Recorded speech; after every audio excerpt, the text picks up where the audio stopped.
The phone buzzed on Ethan Caldwell's desk, a sleek slab of glass and steel overlooking Manhattan's skyline. He glanced at it, expecting another board member's email or a market update. Instead, a text from an unknown number lit up the screen. Asterisk Ethan, I hate to ask, but I'm desperate. Can you send $20 for baby formula? I'm at the store now, and I'm out of options. Asterisk his breath caught.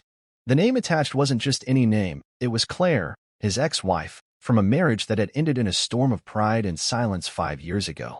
Ethan leaned back in his chair, the city's pulse fading behind the glass. Claire, who'd walked away with nothing but her dignity, asking for $20?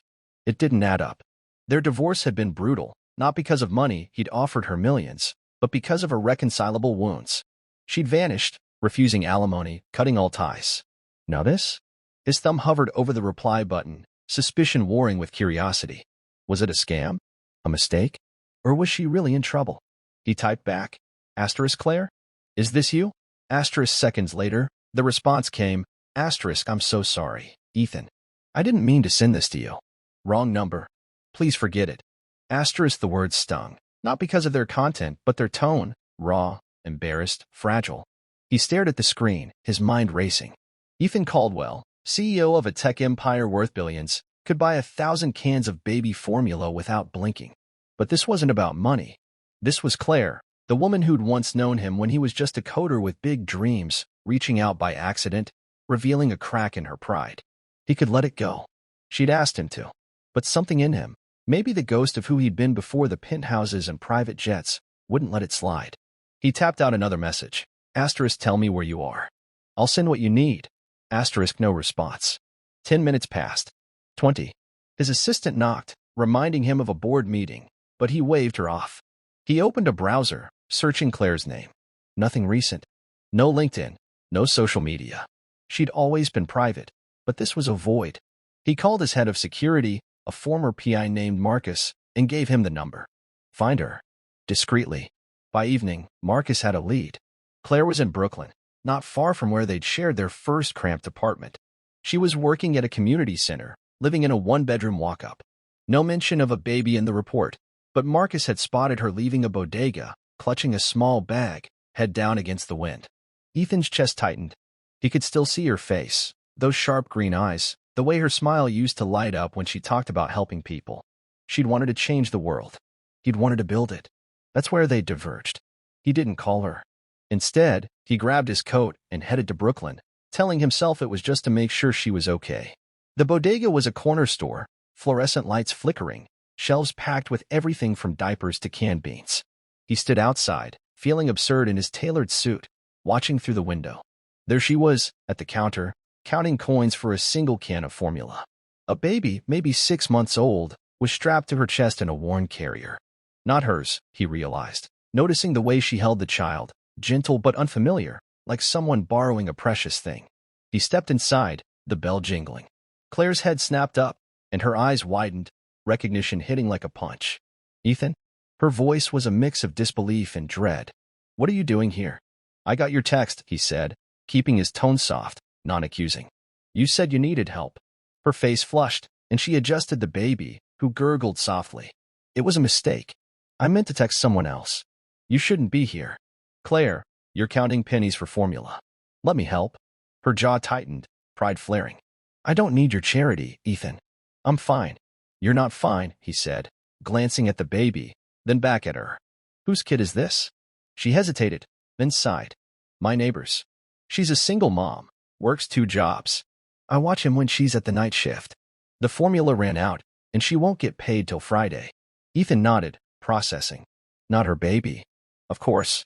Claire, always taking care of others, even when she had nothing herself. Let me buy it, he said. Not for you. For the kid. She opened her mouth to argue, then stopped, exhaustion winning out. Fine. 1 can. He didn't stop at 1. He bought every can on the shelf, plus diapers, wipes, and a gift card for the store. Claire watched, arms crossed, her expression a mix of gratitude and resentment. You didn't have to do that, she said as they stepped outside, the baby asleep against her. I wanted to, he said. Why didn't you tell me things were this tight? She laughed, bitter. What was I supposed to do? Call up my billionaire ex-husband and beg? I have my pride, Ethan. Your pride's keeping you from asking for help, but not from helping others, he said, nodding at the baby. That's who you've always been. Her eyes softened, just for a moment, before hardening again.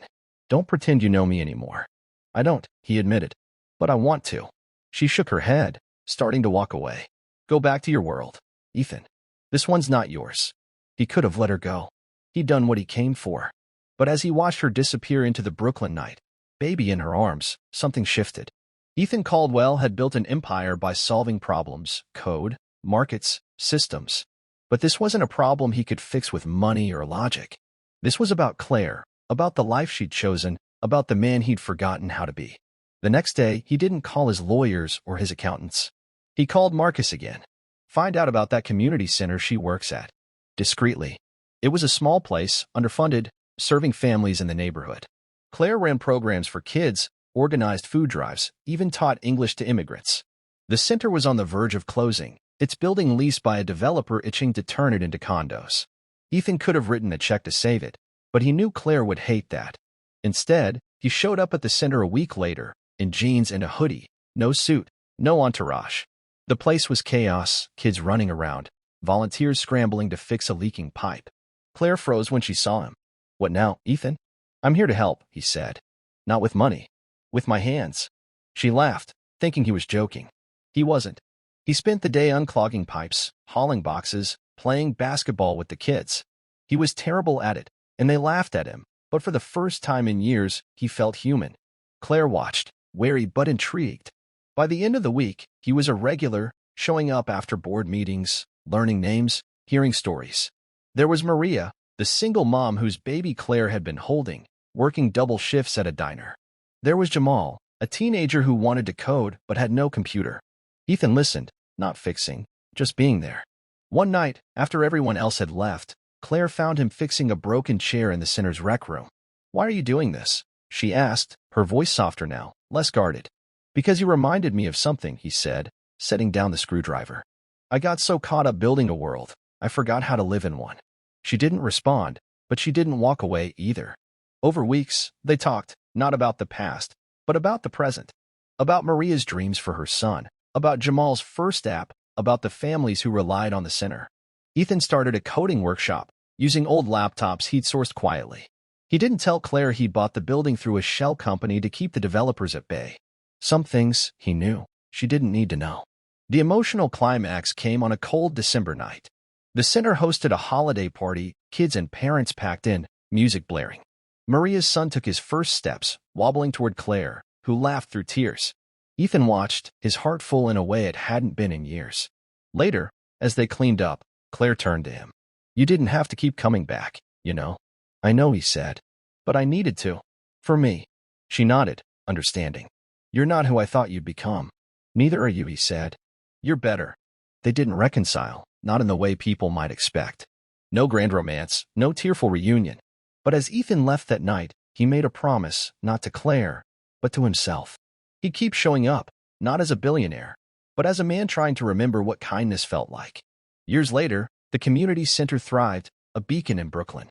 Ethan was still a CEO, but he spent his weekends teaching kids to code, listening to their dreams. Claire never asked for money again, but she didn't need to. They built something better, a quiet partnership, rooted in selflessness, proving that humanity's power lies not in wealth, but in showing up when it matters most.